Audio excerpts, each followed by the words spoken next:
Yeah, Phil.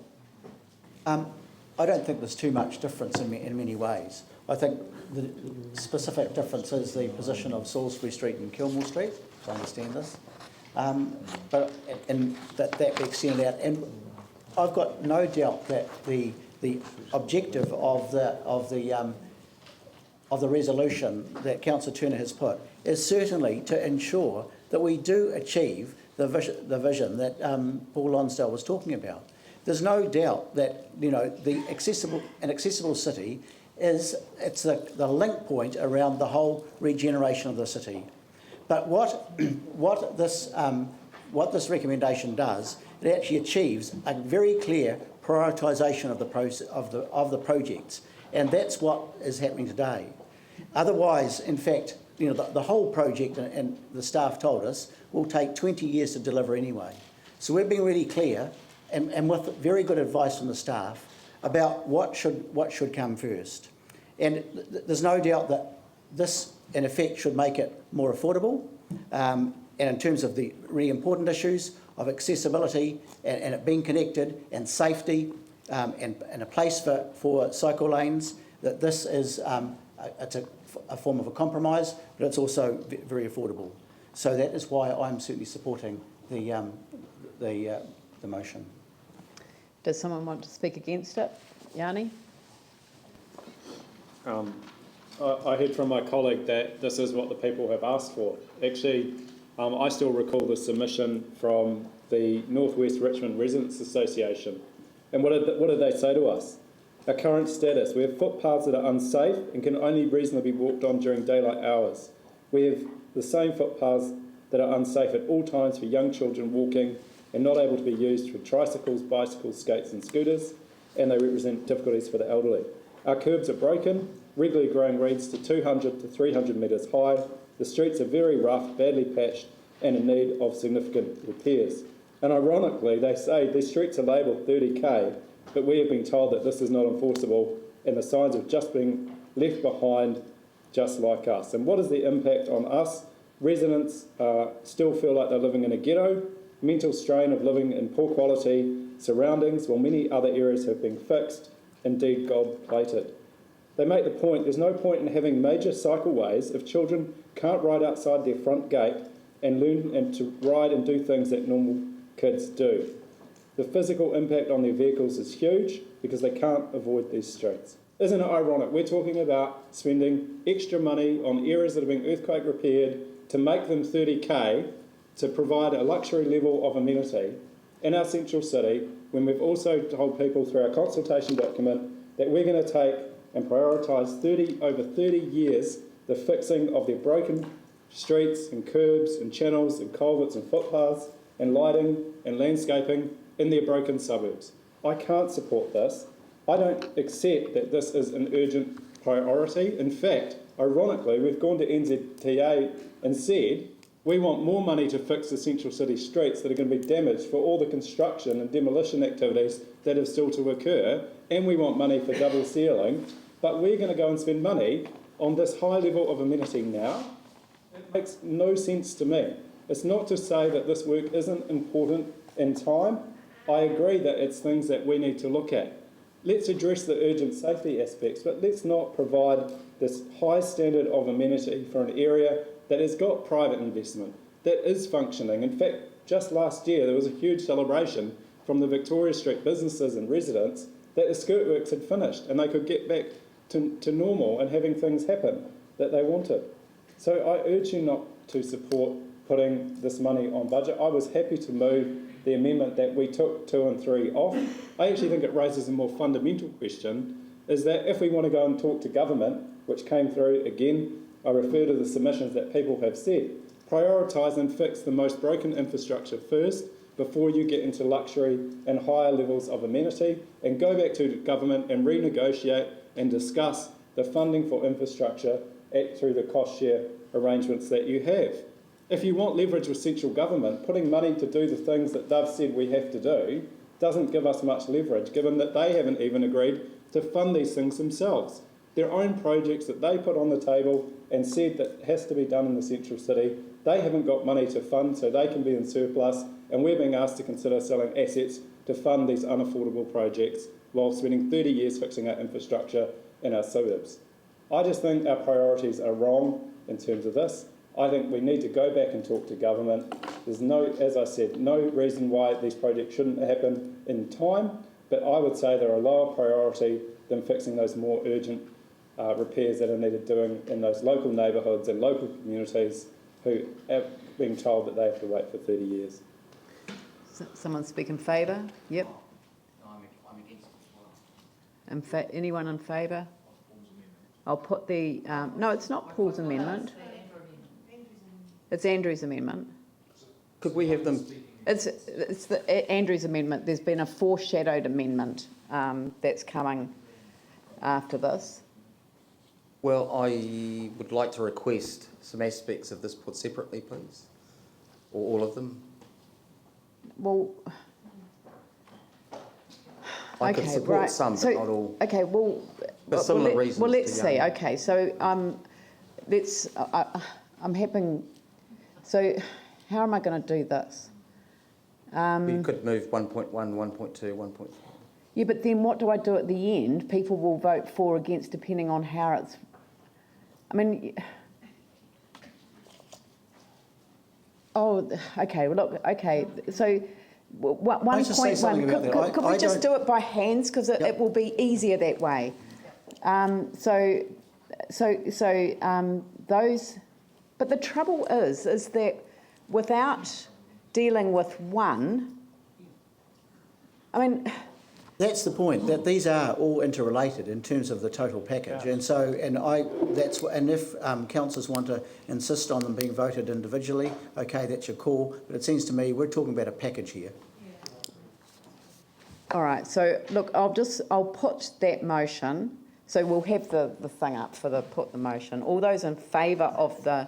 1 and 2 together? This is the whole Councillor Turner Clearwater motion to amend the long-term plan to remove accessible city but to put these on the budget. And if this is lost, it It goes goes to Council. to Councillor Lonsdale's next.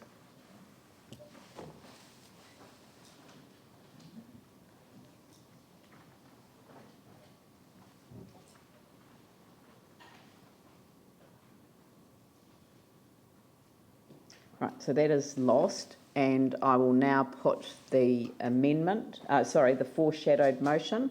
If you're in favour, tick yes. No. Oh, well, I wasn't going to. Okay, all right. Oh, yeah. Well, no, okay. I think it's important that we do these things. I think we get, actually in this occasion, a once-in-a-lifetime opportunity to affect forever the central city. And I love the fact that we are actually prioritising in our central city walking, biking and public transport. And you so seldom get the chance to do that in a complete central city revamp. I love the fact that we are making the central city 30 k's an hour. I think that's fantastic because when you think about what a central city is, it's a collision of where people live and shop and play sport. And mostly, what do we want from our central city? We want people to feel great about not only living there, but being part of it. You will have seen the Charles Hamilton Yeah. book, The Happy City, and how good experiences actually flow through to the economic development of a city and have an impact way beyond what you would reasonably expect. I think we have the opportunity here to do something that is fantastic in the central city. We're spending, in the rest of the budget, 158 million, 160 million on cycleways, all of which are going to come through or by the central city.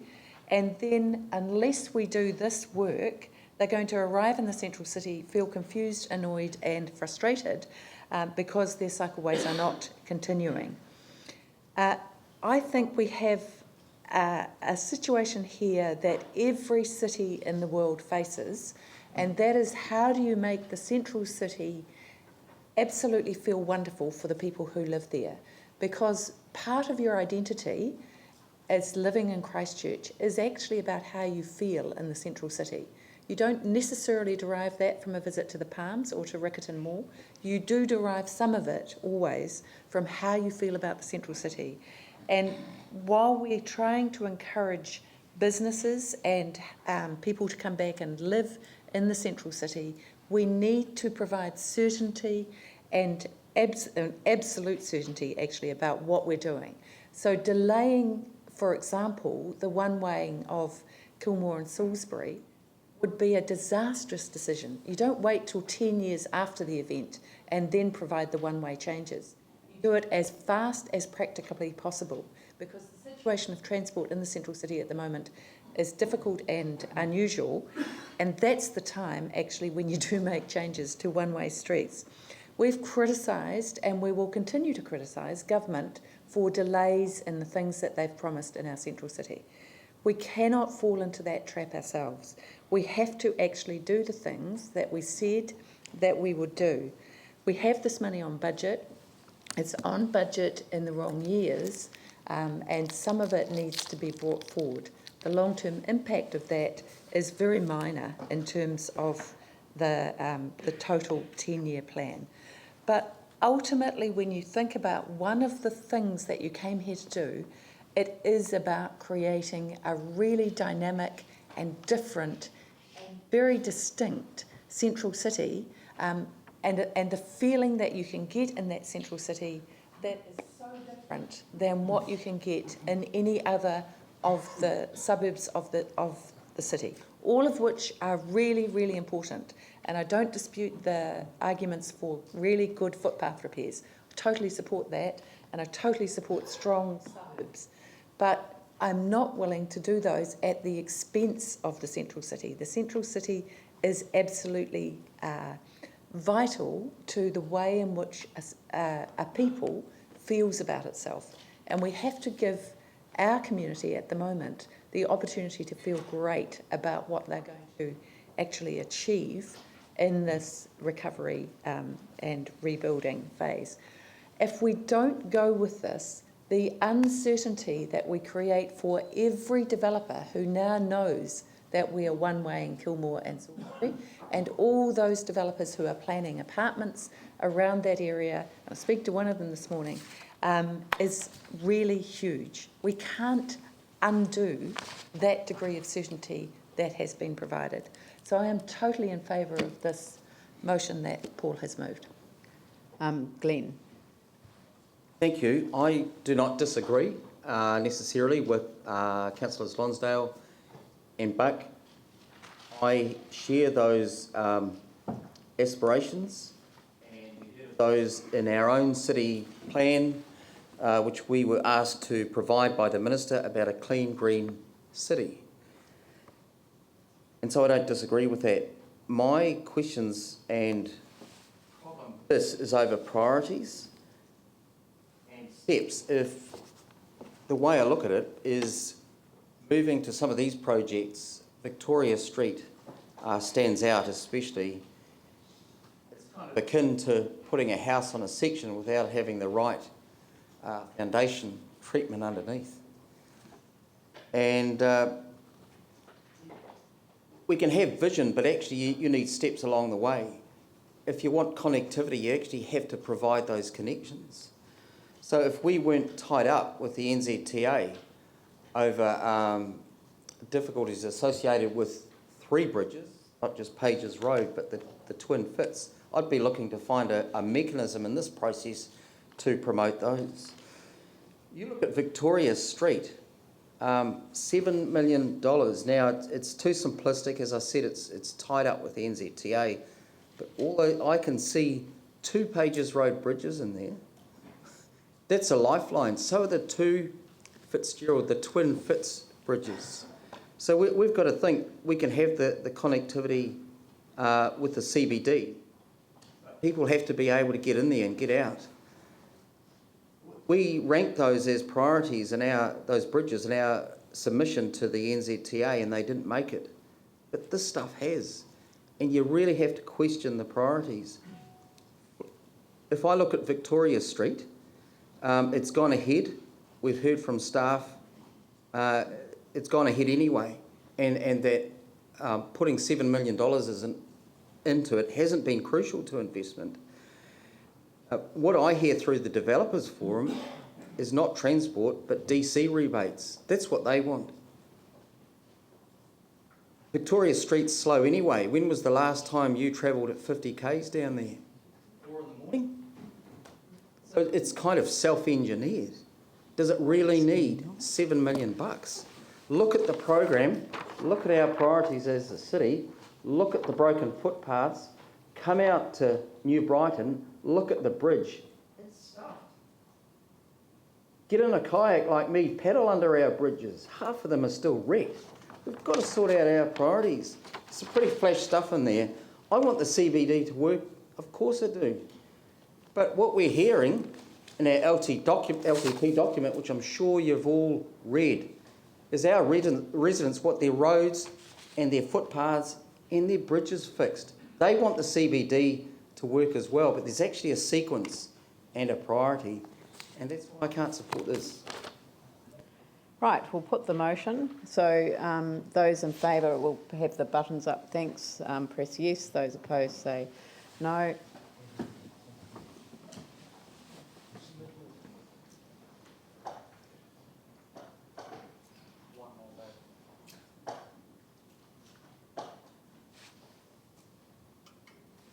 So that is carried. So now we will proceed to, and I just wonder whether we should just tick off the various projects and things, or I wonder whether we should do the land drainage recovery program. Shall we do that now? Because we've got some staff here to provide some support around a proposed amendment to remove the Wairapa and Waiti streams from the program, and also the completing the Matuku waterway drain.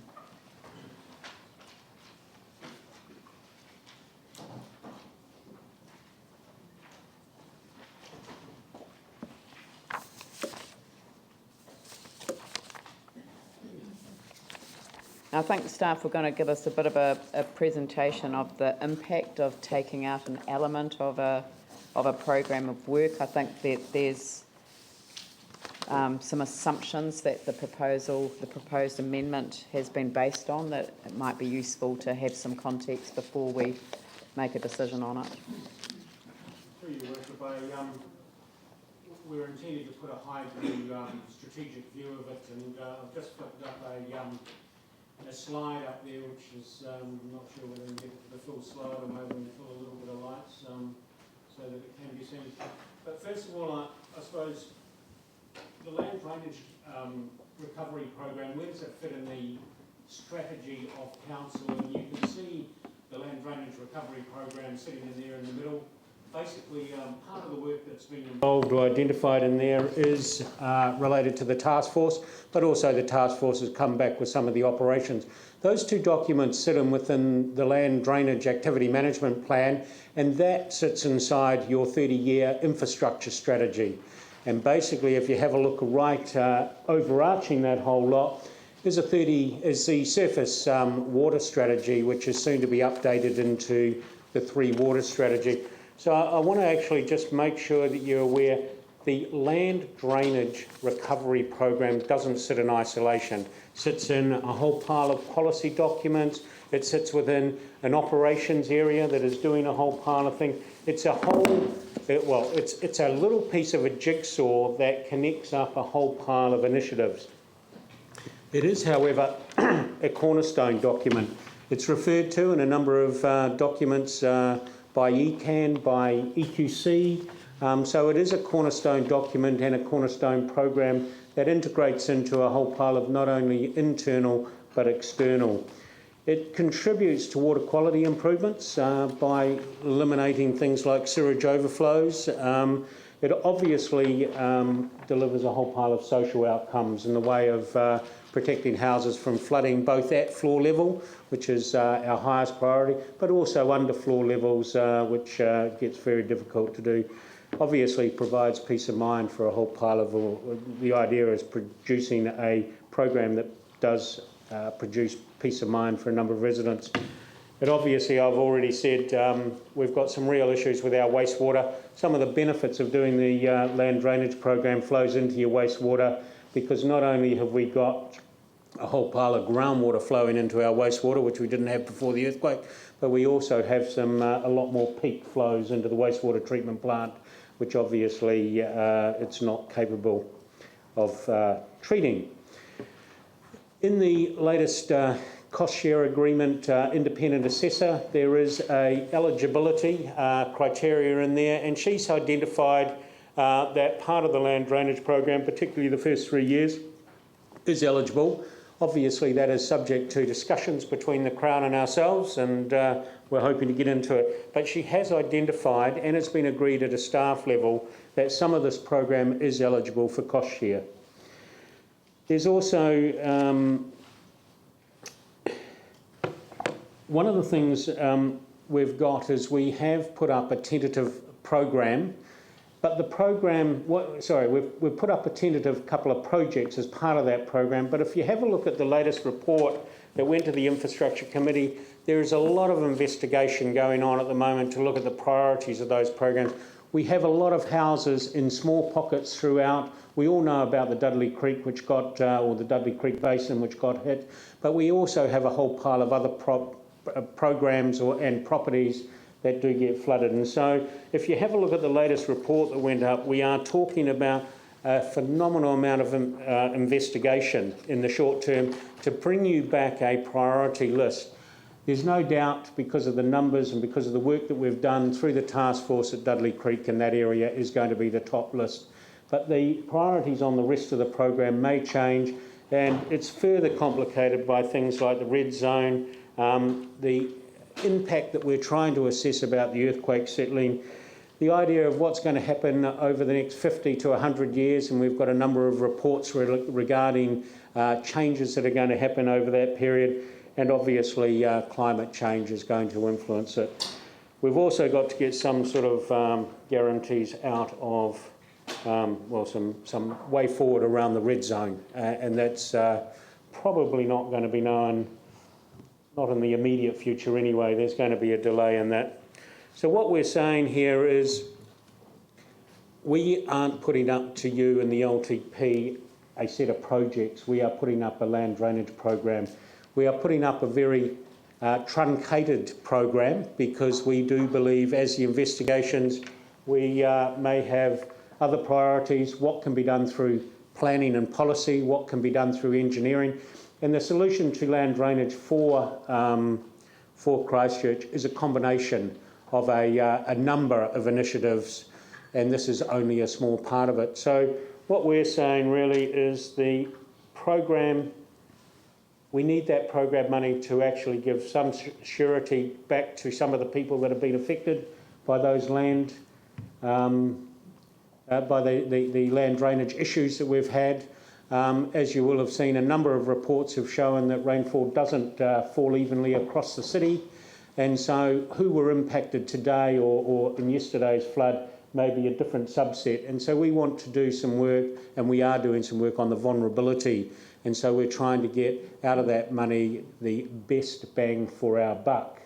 So while I think we will talk about... Sorry, Vicky. Yeah, sorry, yeah. Second time we've had best bang for buck this morning. Is it? Okay. I think there's a secret thing going on between Mike T and Vicky Buck. So every time it comes up, it's there's a little signal there. No, I don't want to go there.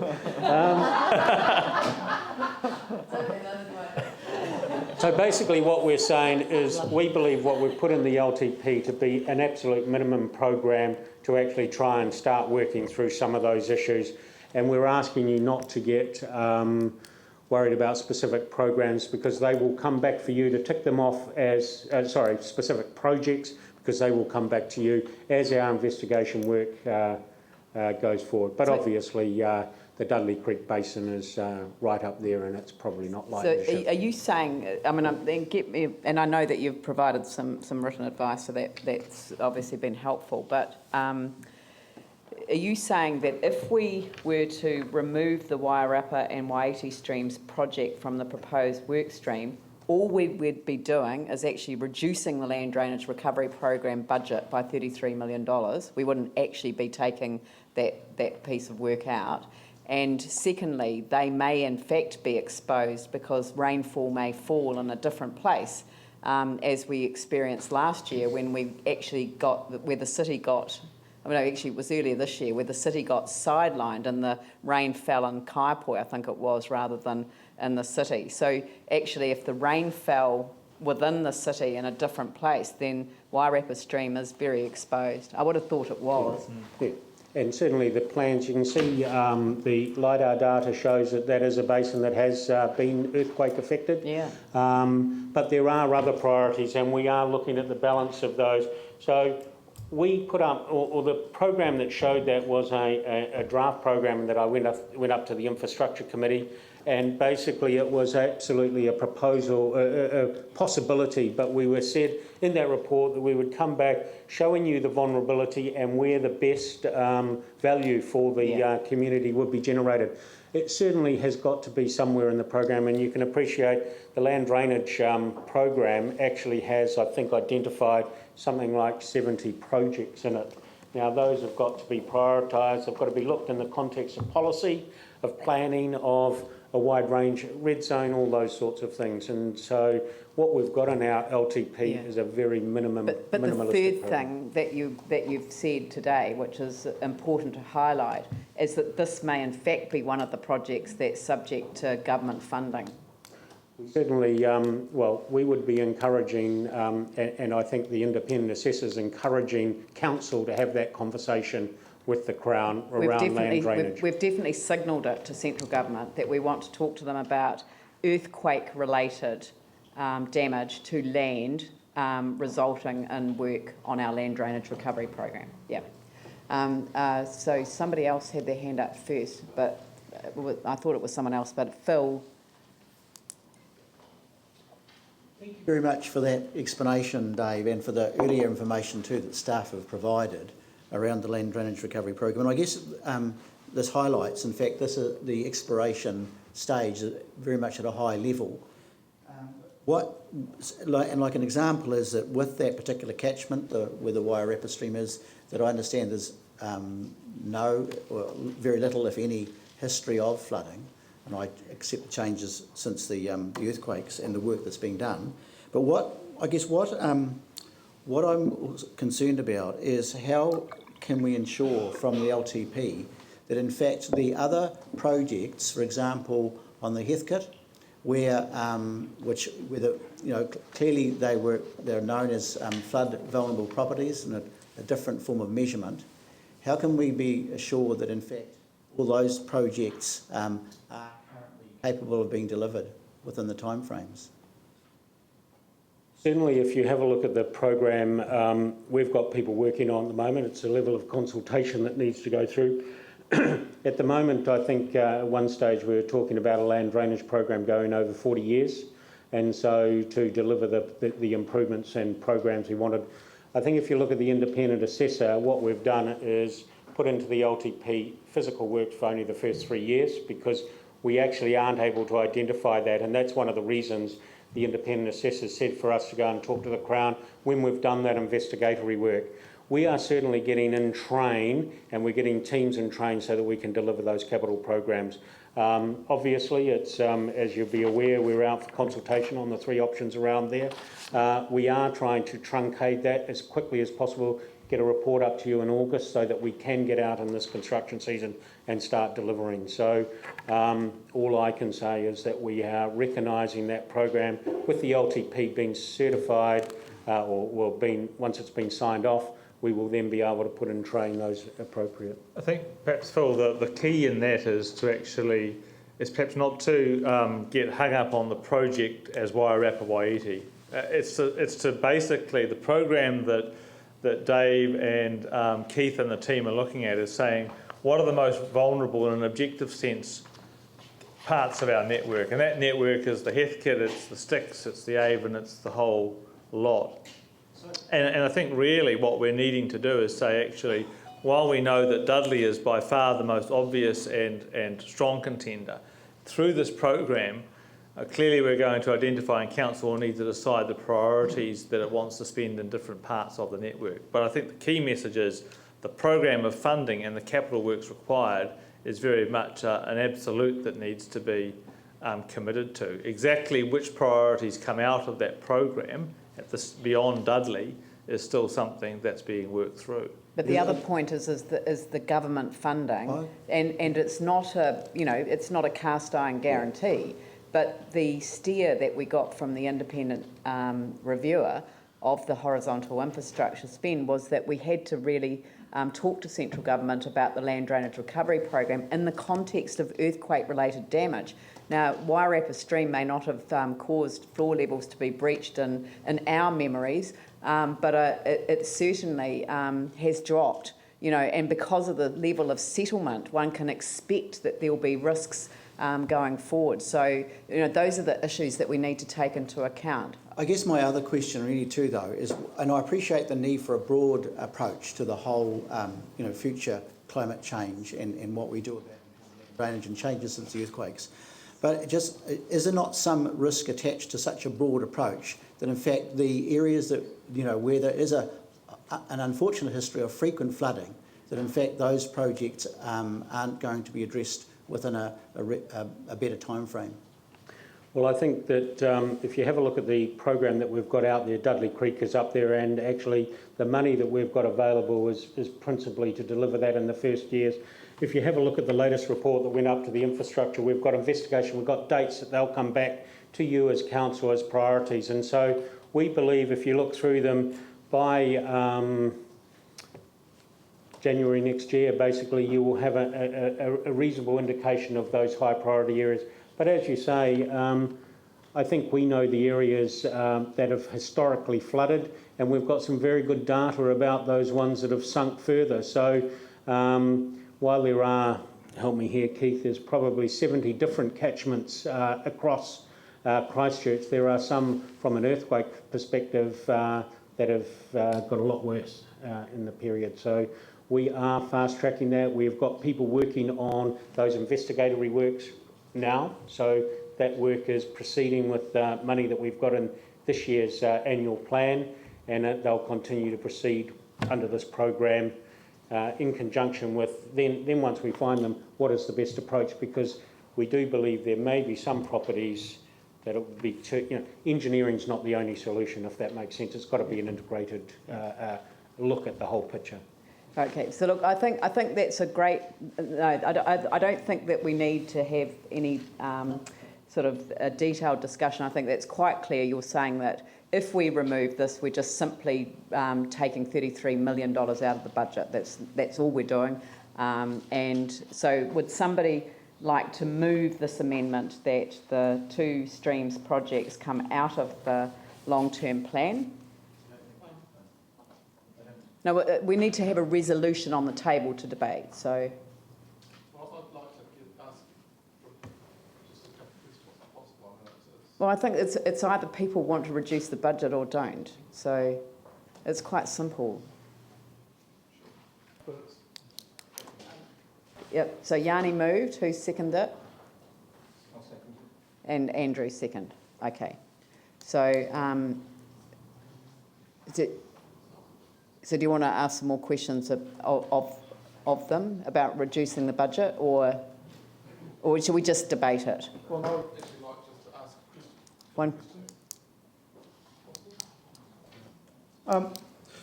I guess with the weighty, there was no record of above or below floor flooding. Is that correct in the last few floods that we've had? So the Wairarapa and the weighty. Yeah, but the LiDAR shows that the land's dropped. No, but the question is really very direct, was there above floor flooding and was there below floor flooding in the last floods that we had? Right. My understanding is that there wasn't. Now, we don't necessarily have full reporting to the insurance companies because not everybody did report. We realised that because they didn't want to have information going on limbs. What we're trying to do is we're trying to determine levels of future flood risk Bear in mind that last year's storm events were very particular and weren't uniform across the city, so they're not necessarily a great predictor of future flood risk. So we feel it's really important that we update our models and validate our models, because whilst we have information on ground level, and that's one thing, and we're having to put that back into the models to understand it, it's a very flat city and it's very sensitive, and floor levels are something which you can't tell from LiDAR information. Often you have to go in and validate it by doing surveys themselves, and we've been doing that in the Flockton area and some other areas, and we're starting to build up a picture. That will give us a sense of future prediction in terms of flood risk for those properties in that area. At the moment we think that they are at flood risk, but once we have more information we'll be able to have a more informed recommendation to you in terms of how that sits and how it sits relative to other priorities in the programme. Yep. Your Worship, could I just suggest that Wairarapa and Waiiti Stream project are not in the LTP. We've got the LTP that's got the land drainage program in it, and so should we reword that so that there's 33 million is removed from the overall land drainage, because you will not find those two projects in there. Yeah, so, I know. I mean, this is the amendment that was proposed. Okay. So the mover and seconder, well, I don't know why these two are together. So we're just dealing with the first one, the second one, at this stage. I mean, leave that one to next. And can you change? Are people happy to have that change to that the council reduce the land drainage recovery plan budget by $33 million? No, this is specifically to this particular project. But they're not on. It's not on the program. It's not in the LTP. The amendment says remove from the work stream and remove the corresponding funding from the LTP. So it's we're not on the referring work to the stream project because we haven't prioritised it yet. So We've had a number of submissions that want things on the LTP.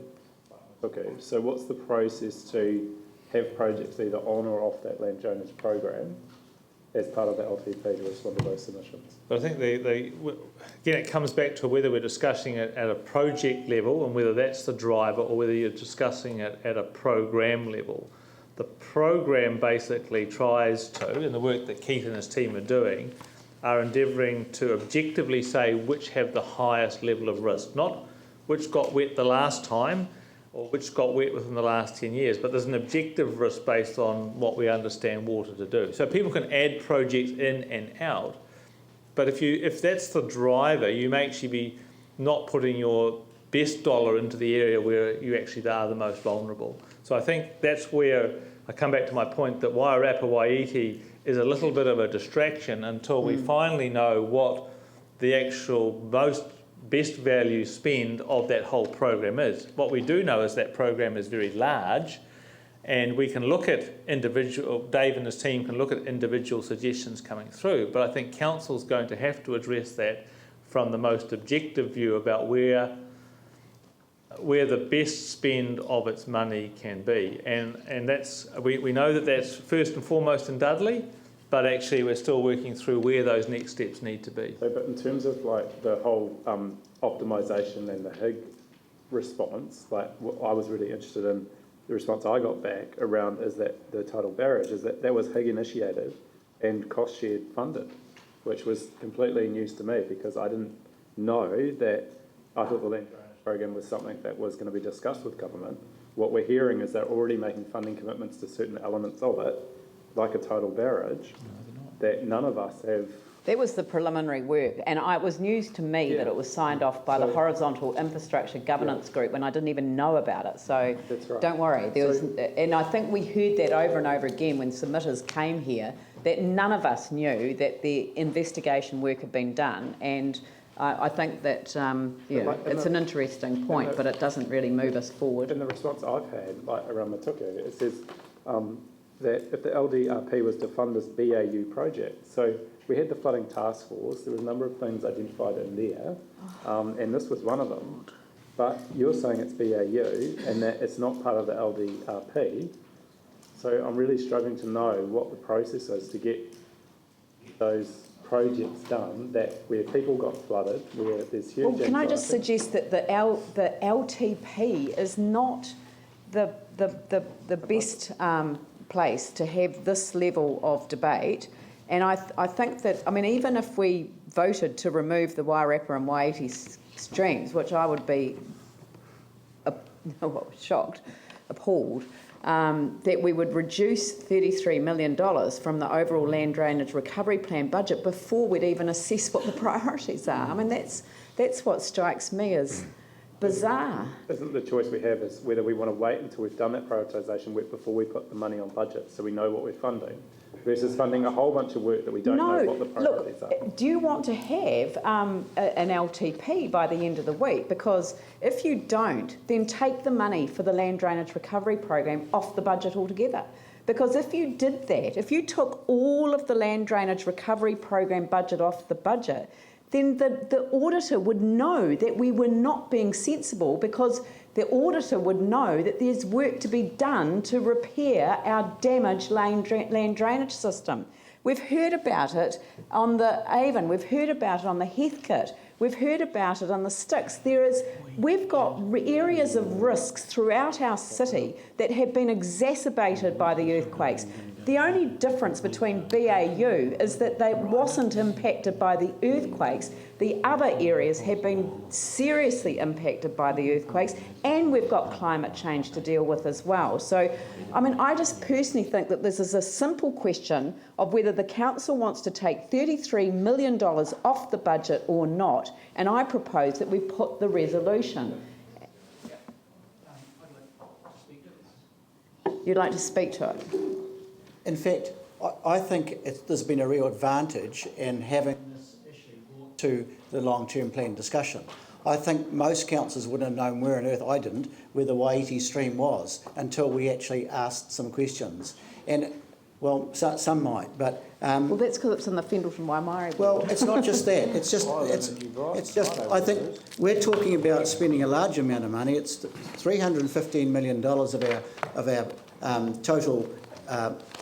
of our total budget, and in the first 3 years, 153 million. So I think it's been really important to actually have had this discussion so that we're actually clear about some of the issues which might have appeared to stand out, and have some explanation so it's all put in context. And there's been really good information has come from the staff to the Infrastructure, Transport and Environment Committee. But I think that now that there's been a lot of clarification about where the whole thing sits, although this has been moved and seconded, in fact, I would vote against it. And I just think, though, it's been really important that we be able to sign off large amounts of funding with some clear understanding of what we're doing from a government's perspective. Yep. So I thank the staff for your help.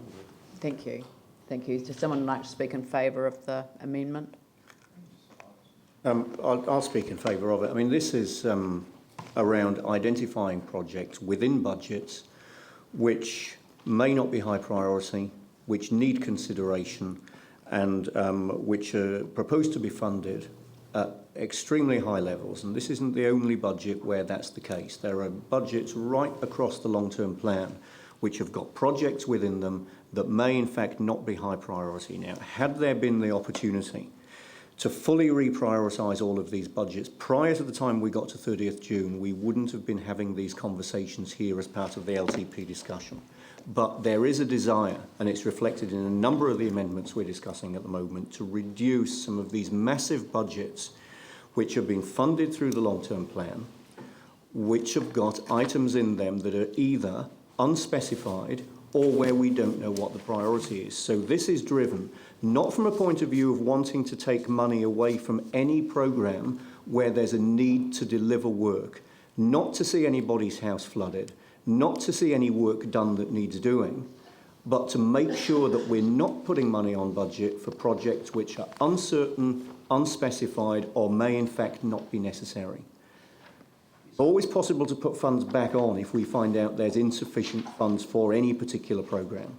But to leave a project in a work programme where there's no history of flooding, where there were quite possibly far higher priorities elsewhere in the city, it makes logical sense to me when we've got a a piece of work which may not need to be done, and we've got a significant amount of funds on budget for that piece of work, and that's setting aside the mechanics of, you know, whether it's a project or whether it's specified in the... It's a piece of work we're intending doing, and it's there in a work programme which is funded in the LTP. Why would we vote to leave in the LTP a piece of work which may not be necessary, which may be unspecified, and which is going to be subject to prioritisation and is likely to be deprioritised against other areas like Dudley and Flockton and so on? So that's the reason for the proposal. That's the reason I haven't been willing to take out the reference to this particular project within that work programme, because that actually is what this amendment is about. It's not about reducing 33 million off the work programme, because there may well be work that needs to be done. But if that's an implication of putting up a amendment to remove a piece of work from any work stream, and it just so happens it's this one, which is unspecified, uncertain, or may not be of a high priority, then so be it. We've got an annual plan coming up next year. We're told already that a lot of priority work has got to happen after the 1st of July. Some decisions need to be made before the 30th of June, and in my view, this is one of them, and that's the reason that this amendment is still up there. All right, can you put up the thing? Of those in favour, press yes, and those opposed, press no.